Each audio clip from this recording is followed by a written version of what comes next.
Hi, mamas. We are here with Kerri Nelson.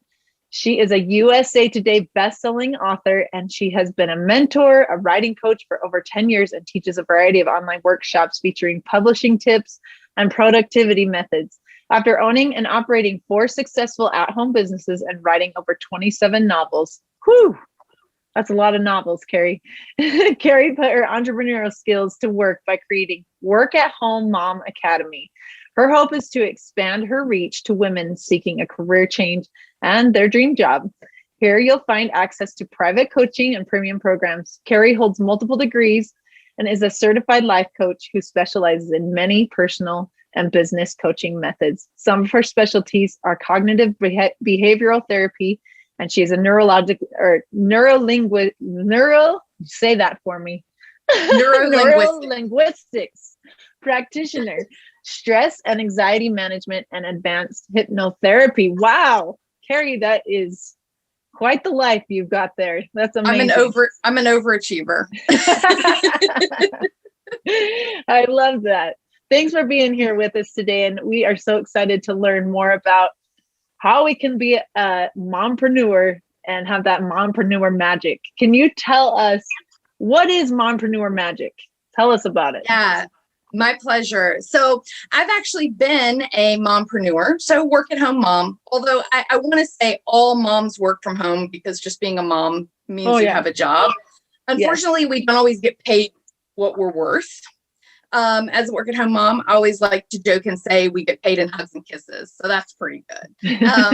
Until our kids get old enough where they're like, don't mess with me. They won't give you the hugs and kisses anymore. But I've been a work at home mom and had several businesses really as far back as 20 years since my oldest daughter was born.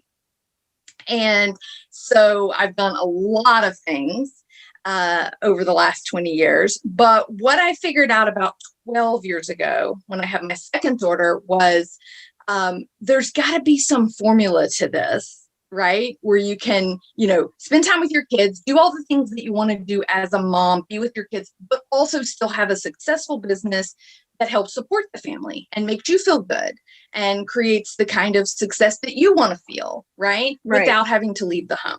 Yes. And so to me, mompreneur magic means creating that magic in your life, right? Like ultimately creating all those things you want, and you don't have to choose between working and being a mom at home. Yes, I love it. And you make it sound easy, but maybe it's not so easy. But maybe you've got some tips for us today, because I've tried to balance the two, and it's tough. So walk us through these steps. You said you have 3 steps to creating a business from home and maybe balancing between all of that. Yeah. So the first 3 steps, and this is really important, is it's all about mindset, right? Mindset is the key to everything in life. It's become kind of a buzzword in the last few years. I think people are using it a lot more than they used to. But it really is all about that, because there's some important things you need to do mentally first before you can put anything practical in place. So the first one is to choose. Now, choosing means I want to work from home. I'm going to work from home, and I'm going to figure out something I can do from home, and I'm going to pick that thing out and I'm going to pursue it. So that's choosing. The second one, well, they're all C's, by the way, it's 3 C's. So that's the first C, choose. The second C is commit, right? Really commit to doing this. It's not going to be a hobby. It's not going to be just something that you're going to kind of, dilly-dally with here and there when time is right, when things present itself. You can't look at it that way. That's a hobby. That's something you just do for fun, right? Okay. A work at home career is something you commit to doing and going all in on, just like any other career that you would pursue. And just like you went all in on being a mom, you had to fully commit to being a mom, right? That's the way you're going to commit to this. You're going to choose and you're going to commit. And then the third one is change. Now, change is a really interesting one. Change is where you change your mind. You stop making excuses. You stop procrastinating. You stop telling yourself, well, that's just for other moms, or maybe I don't have the right skills, or maybe just certain people are successful, right? So you change your mind. So you choose, you commit, and you change. And those are the first 3 steps that really set you on your path. Awesome. So what would you suggest? Would you suggest, I mean, obviously you want to choose something that is in your wheelhouse, right? What about a mom that wants to kind of go out of that wheelhouse, and what advice do you have, like for someone that kind of wants to get out of their own way, I guess, and try something new? Yeah, there's so many things. And that's the thing. A lot of moms will go to something that they hear a lot about. So we'll call it MLM or multi-level marketing, which will be something like I'm selling a product that's somebody else's. Some people will go to affiliate work, which will be, again, I'm selling somebody else's product or service, right? And those are really advertised a lot. And so a lot of moms, when they think work from home, they think, oh, I have to sell cosmetics or I have to sell skincare. Right. Because that's what we hear a lot about, because they have a lot of money and they advertise a lot, right? So a lot of moms think that. Another one that's very common is blogging, right? Because for a time period, everybody had a blog. I think everybody just about had a blog at this point. Very few people have not had a blog. And the thing is, you can use that and you can monetize that, but it's difficult and it takes a lot of time, right? Yes. So then you will come in and you may say, okay, like you said, something in your wheelhouse, right? So like for me, I'd always wanted to be a writer. So I pursued that, but I didn't start with that, right? I started like everybody else. I tried to sell things on eBay. I tried to have a store online. This was 20 years ago, right? So there was no Shopify and things, but there was eBay. So I would try to buy and sell books and buy and sell videos. And like, you try all the things that you've heard about, that you've seen other people do, Shopify stores, t-shirts. I'm going to sell kids' clothes. I'm going to make jewelry at home and sell it, right? Because those are the things that you hear about. But if you dig a little deeper, if you get beneath the surface and really look at all the things that you can do, even if you don't immediately think that you can do it, right? You can put it into practice. So for instance, I'm a great typist, not just because I'm a writer, but because I learned it in school and I worked in corporate for a long time.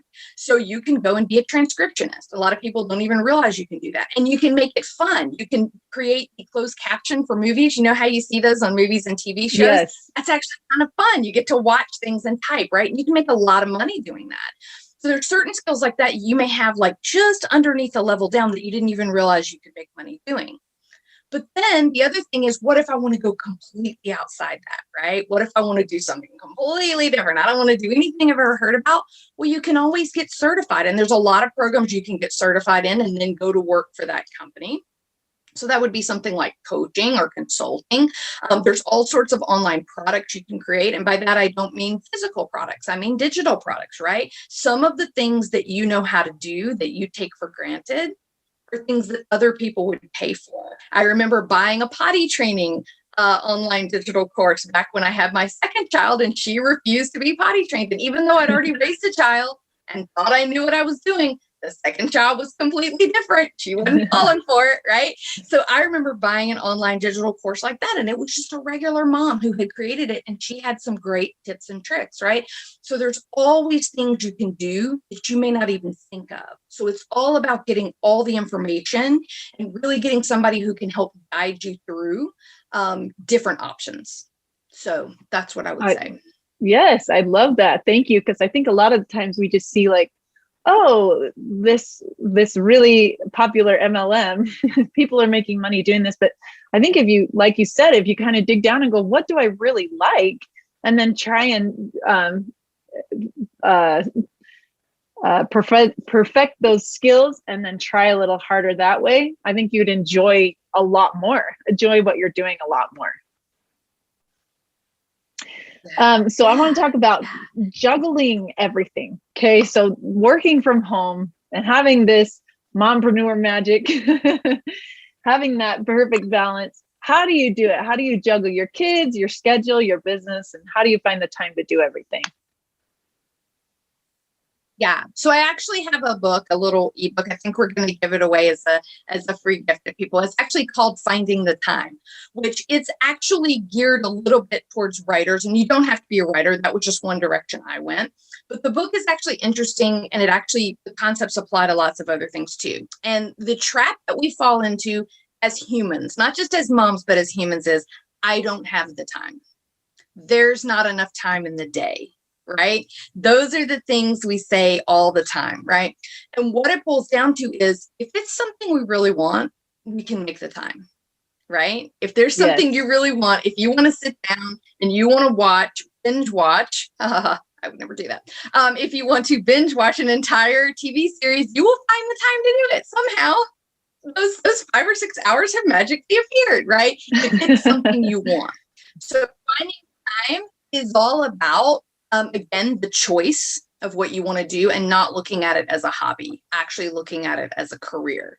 And then what I also recommend in finding the time and to start getting used to it, it's just like any habit or any thing that you create in your life that's going to produce results. You take it in small increments, right? You take it in little increments and you just start adding that 15 minutes in every day, then make it 20 minutes every day, right? And you just start to slowly and incrementally make it a part of your daily routine. And it will happen. The magic will start to happen. But you have to commit, right? You have to actually commit to doing that. Yes, that's so true. And that's hard for a lot of us. Commit to work towards a business rather than binge watching your Netflix. So can you talk to us a little bit? You talk about time thieves and success bandits. Can you talk about those? Yes. So those are all the things I was just talking about. The binge watching TV. I mentioned that because I know all of us have done it probably at some point, especially because Netflix and Prime and everything else are so easy to do now. It's like when there's a TV show on and you have to wait a whole week for an episode, you're like, this is garbage. I'm not waiting a whole week. Right? So that's how everybody has gotten that instant gratification that we've succumbed to with internet. Yes. But that same thing applies to anything we do in life, right? So what are our distractions? What are our time bandits? What are our success thieves that steal success from us? It's things like social media. That's number one, right? Phone calls, maybe not as much as they used to be, but we all still sometimes get on calls with girlfriends, your mom, whoever in your life that you like to have long conversations with. You get on a call, you can kill 30 minutes to an hour on a call and it's just gone, right?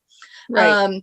Social media, phone calls, email. I mean, oh my goodness, how many emails do we get every single day? And then we just start going down rabbit trails with the emails. And then you open one and, let me click on this link and we're off into never land, right? And time just disappears. Notifications that pop up on our phones, notifications that pop up on our computer while we're trying to work, and things are constantly dinging and blinging and alerting us to things that are usually not important, right? So those can steal away that success and that progress because you're distracted. And so that's kind of where that. Yes, I like that. And you have to kind of prioritize, maybe turn off your notifications, maybe don't look at your emails every second of the day. Can you give me just like maybe like an example of your day and how you structure out your day so you are successful, or just give these moms some tips of what a typical day looks like from working from home and then also trying to balance with your kids? Yeah. And I think it's important to have a schedule, but I also think it's important to forgive yourself if you can't stick to it perfectly, right? Because things will happen. Things are going to happen, especially depending on the ages of your kids. But no matter what age, things will still happen and things will still pop up, right? You'll have sick kids. I mean, anything. So it's important to give yourself grace and forgive yourself if you can't stick to it and be perfect. But on the same side of things, you do want to try to have some plans. You do want to try to have some schedule, at least a loose schedule of, these are some things I'd like to get done today, or these are some things that I'd like to start and make an effort towards getting done today.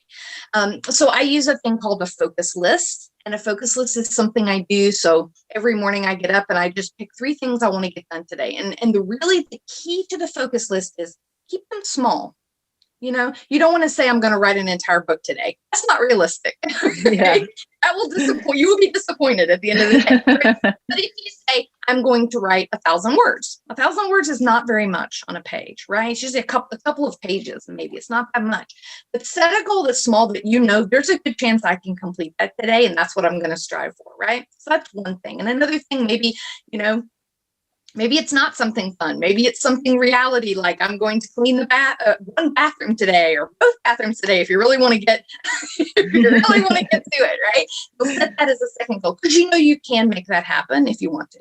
And then another one is, maybe I'm going to go for a walk around the neighborhood, right? Because that's healthy and that's rejuvenating and that helps, pick you up. So choose 3 things. And your goal is, if you just get those 3 things done today, when you go to bed tonight, you're going to feel really good about yourself, right? So you're keeping it realistic, but you're actually taking steps in the right direction to see things happen. And when you start to get in a habit of being able to check off those things on your list, what you find happens is, as you go through the day, you'll finish that list really early.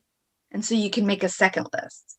And then you finish that list really easily and you can make another list. And what you'll find is that becomes a habit of, I can't wait to check those 3 things off, because then I can do more, and then I can do something else, and then I can reward myself, right?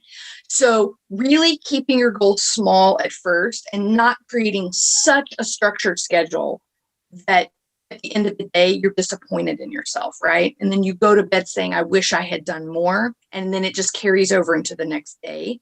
And that creates a negative mindset. Yes, I love that. Thank you. That's a great tip. Just start with 3 simple things in the morning. And then, like you said, you can add on as it goes on.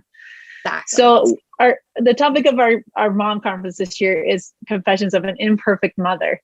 And yes. I'm sure there are some times in every mom's life, for sure, we want to hear your imperfect mother moment and how it turned out, if it all ended up being okay in the end. Yes. So I have a total of 4 kids. One is a stepson. He's grown. My oldest daughter is now also grown. She's 20.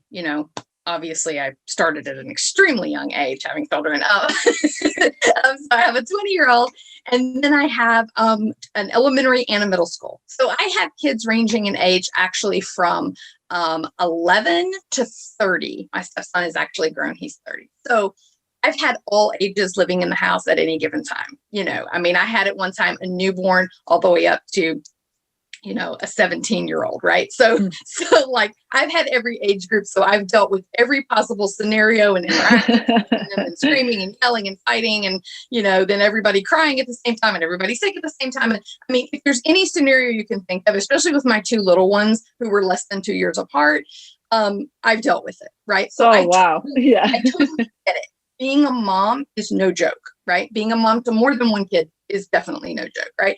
And then when you add on, okay, I'm going to work from home and I'm going to be successful and I'm going to make money and I'm going to help support the family, right? When you try to add that to it, it can be surely overwhelming. So there have been many times that I was imperfect, right?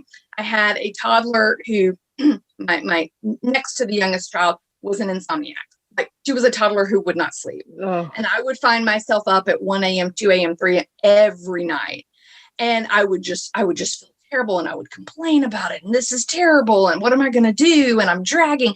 And then I was like, well, I've got to be up. Let's be productive. And I actually wrote several books between the hours of 1 a.m. and 3 a.m. because I had, I'm going to be awake. I'm going to be productive, right? We'll take a nap later, right? So there's always things that are going to happen. There's always challenges.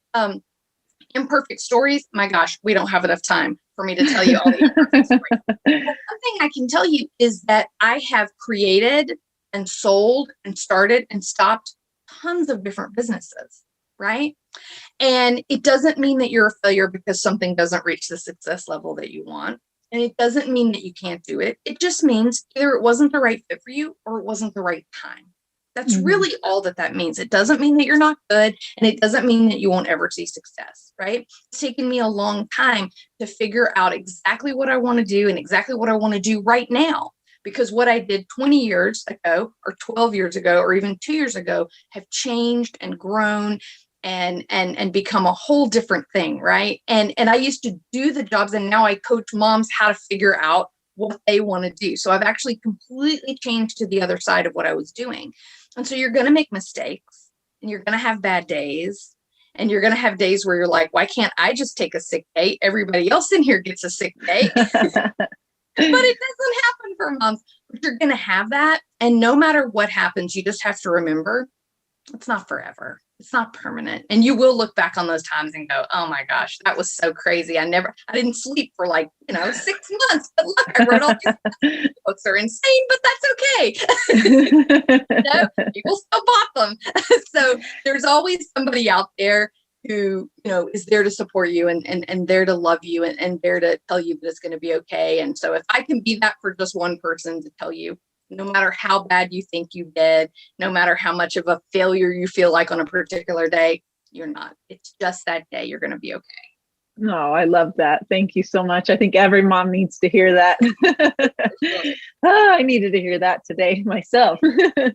For sure. Kerri, you have been so amazing. I wanted to ask you what your number one takeaway is, your secret sauce, something you want to share with these moms. And you just gave us a whole lot of wonderful, beautiful advice there. But I want to hear your number one secret sauce takeaway.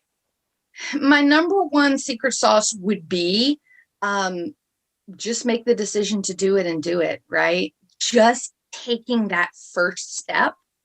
It's always the hardest part, right? Trusting that you have something to offer people, trusting that you can make money doing something you do that really, even if you look out and you go, well, gosh, there's thousands of other coaches, or gosh, there's thousands of other people, working as virtual assistants. God, I'm never going to get anything, right? Or I'm not going to be as good.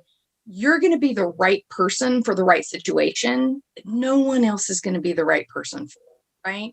Everyone is unique, and I believe there's a place for everyone to pursue everything they want to pursue. So not letting you talk yourself out of it with self-doubt and negative mindset and believing that you're imperfect, right? Keeping yourself on track by just simply saying, just take one step today. Just take one step tomorrow. Remember your little focus list, just 3 little things, right? Don't overextend yourself to think you have to do it all, because mama, even though you think you have to do it all, you don't. And those kids will be fine. They'll be fine. They don't have to be perfect. Their clothes don't have to be perfect, right? They can wear that shirt again tomorrow. They'll be all right. Just take one step each day and really make the decision to start. That would be my advice. Thank you, Kerri. I've learned so much from you today. Thank you so much. And I know that our moms will learn so much from you in this interview. Sure. We're so thankful to have you, and I hope you have a great rest of your day. You're welcome. Thank you. Thank you. Hello, my name is Rich Christensen, and through the years of entrepreneurship and growing crazy businesses, I lost a view of what was really important. Through a series of really tender experiences, my mentor taught me you can replace anything in this world, but you cannot replace your family. So I made a dramatic pivot and started embedding deeply in my family some of the same principles that applied to business. My wife and I began very deliberately parenting. We looked for models, how not to mess our children up. There were really no good models to teach values, to entrench family unity, and to make sure that the values passed on in legacy to my children, and more importantly, my grandchildren and great-grandchildren. So like every great entrepreneur, I secretly created my own models. I was very hesitant to talk about it, but a few of my closest friends saw the impact that this was having on my children. I decided to take the processes that I used and create an online course so others could also work with their families to create tighter bonds, build confidence and self-esteem, while constructing a gorgeous legacy that they could live on past our lifetime. With this 5-part digital training series, you'll find the single most important lessons of thought leadership that I've ever created. There's 5 critical parts to this series, each with its very unique function. The first is symbols, creating unifying symbols that we all can touch to. Second is the doctrine, the guiding principles that we can tag and understand what the rules are. The third is the traditions or the rituals, where we actually formalize and we unite and show that we're unified with the values. The fourth, my favorite, the defining life events. The final section of this is the structure. What do the really wealthy families do to preserve their wealth and to pass on in the form of family banking? To pass on how you appropriately set up the will and how you embed your family constitution so that these values permeate and pass on. I can tell you firsthand that taking these steps to create a beautiful life for my family is the most important work that I've ever done and also the most rewarding. I would invite you to learn some of these principles, unify your family, bond them, and take some of the guesswork out of this. And I'm going to provide you the framework to make that happen with this 30 years of life experiences. So join me, get your membership to build family legacies today.